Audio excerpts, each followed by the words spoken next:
నా పాత్రికేయ కుటుంబ సభ్యులకు ధన్యవాదాలు. ఈ రేపటి కోసం అంటే రేపటి తరం కోసం, మన రాష్ట్ర భవిష్యత్తు రేపటి కోసం అని ఎలా చంద్రబాబు గారు పాకులాడుతున్నారు. మరి ప్రస్తుత సమాజంలో కోల్పోతున్న పాత్రికేయ విలువల్ని కాపాడటానికి మరి రేపటి కోసం ఉద్భవించింది.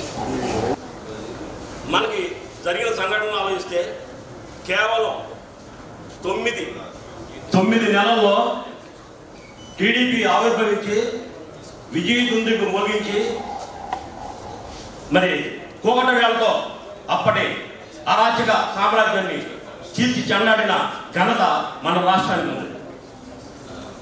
అదేవిధంగా హైటెక్ సిటీ నిర్మాణంలో కేవలం 14 నెలల్లోనే హైదరాబాద్ రూపురేఖలను మార్చేసిన ఘనత మన గౌరవ ముఖ్యమంత్రి చంద్రబాబు నాయుడు గారి ద్వారా మనం చూసాం. మరి నవంబర్ 2వ తారీఖున పురుడు పోసుకుని బయటకు వచ్చినటువంటి ఈ రేపటి కోసం దినపత్రిక పేపర్ ద్వారా బయటకు వచ్చి ఈ 6 నెలల కాలంలో ఎంతో ప్రగతిని సాధించడం మనం చూస్తున్నాం.